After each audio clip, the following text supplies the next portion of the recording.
Hey gang, happy almost Christmas. Hope you're all getting in the festive mood. I am, so happy about that. I was inspired by Leon T66 Wargaming and his video of his progress, his painting progress of 2020.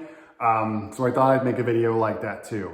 I typically record all of the games I play in my little journal here.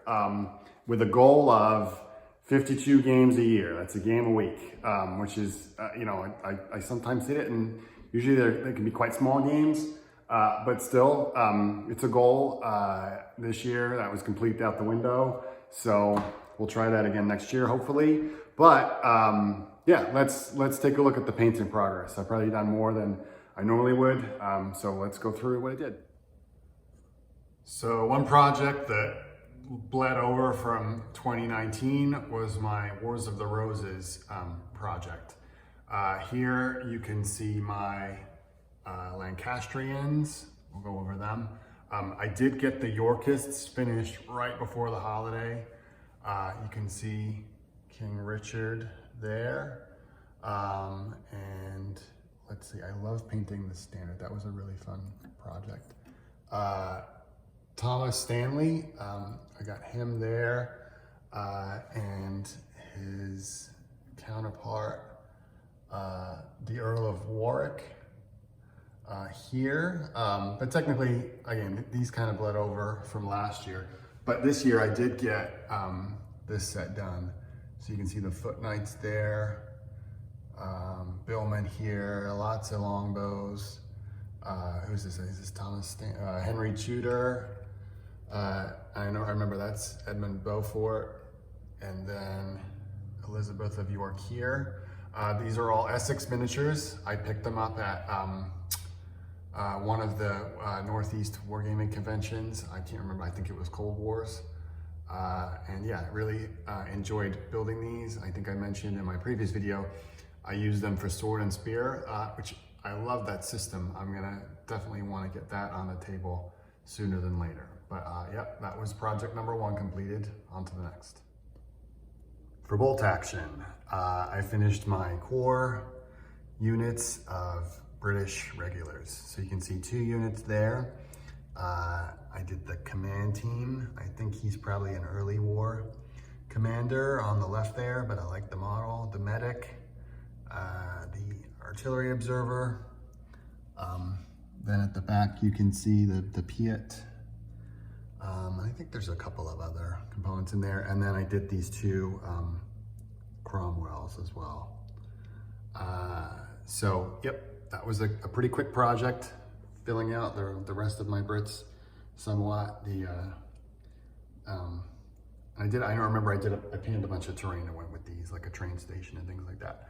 I'll leave terrain for another day. But okay, that was a quick one. Next one. Part 3, where the world came off the rails. So, huge fan of the new Sisters of Battle, or Adepta Sororitas sculpts from Games Workshop for 40K. Right before the pandemic hit, I went out and dropped a chunk of money on a whole army of Adeptas, and frankly, built them all, sprayed them all, and painted just this one. It was one of those projects. This was going to be the lockdown project for a month or so. Oh, hindsight's 2020. Yeah, net result, I just painted this one canoness. I kind of like how she came out. But yeah, here's my thing with these Games Workshop models. And as much as I love the individuality of the sculpts, every one of these is a masterpiece. They just take forever to build. And I think there's a little bit of an illusion that all of these multiple sculpts and poses give you the freedom to do what you want. You certainly can't build these willy-nilly for 40K, because every piece goes with a very specific other piece. It's not just arms, legs, head, body, and weapons or whatever. So it's just, it's just something I frankly just don't enjoy. I think I tweeted about this, and you'll see it in my next project. It takes me as much effort to build and paint one of these as 20 other regular, miniatures that have similar poses and similar sculpts. Anyway, I won't ramble.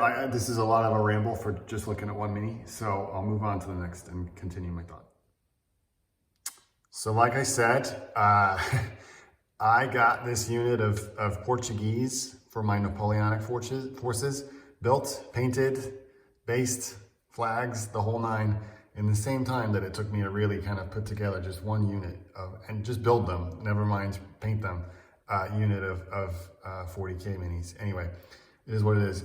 This is also kind of the period where, the pandemic was wearing on, and I really started to look inwards at the massive pile of stuff that I had and started to just chip away. And this was one unit that had been earmarked for quite some time that I wanted to get done. So I did, as well as, I believe, this character here on the right. Pierre-Louis Bignet de Marconnier. What an awesome model. Love him.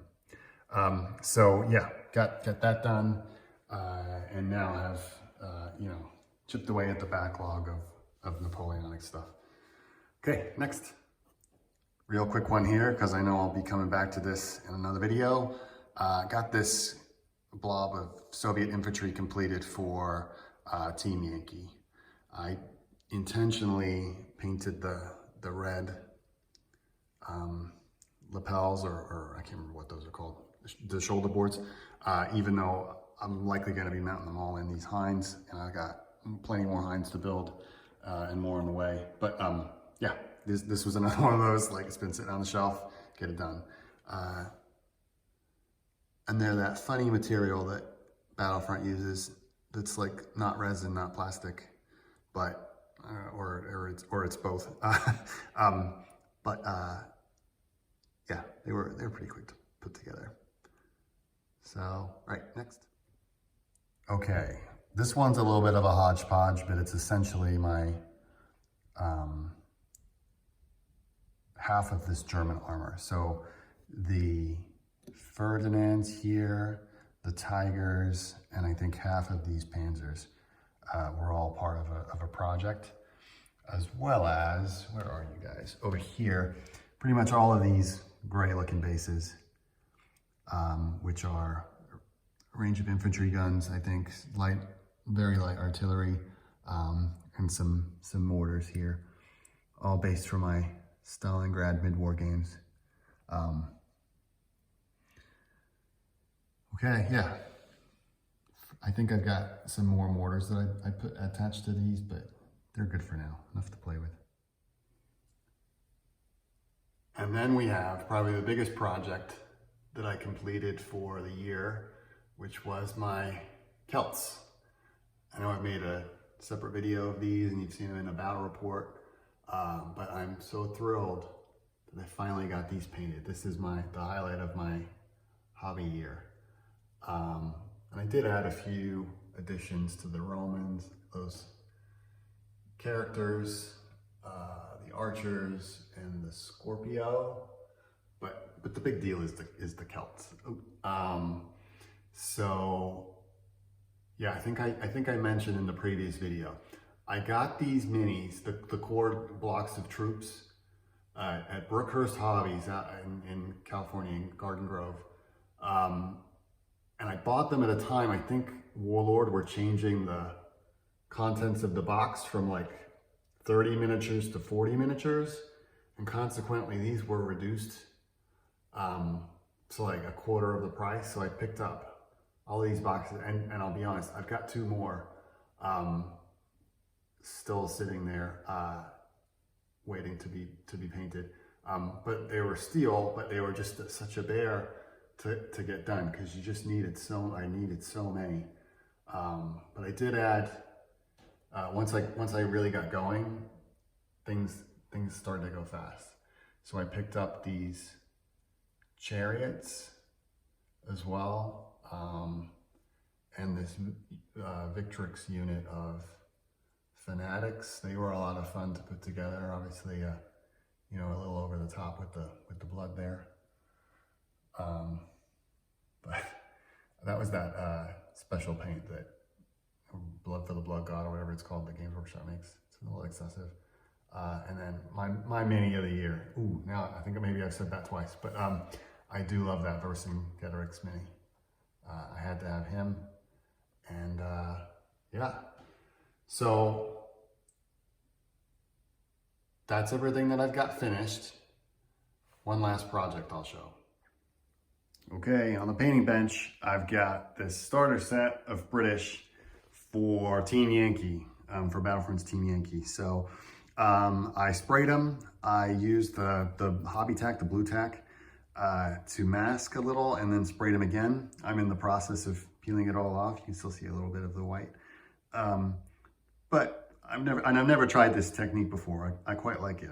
I could definitely see myself using it for some other stuff. But I'm quietly confident I'll get this lot finished before the end of the year, so I think they count. hold me honest there. But yeah, this is the last project I'm anticipating for 2020, and I'm sure I'll make a video of things I'd like to get done in the new year or next year. We'll see what happens. Can't wait. Anyway, thanks for watching. I'd love to see everyone else's progress too. It's been a funny year. Definitely more hobby time than gaming time. But that's okay. I'm sure we'll all make up for it soon. So thanks for watching.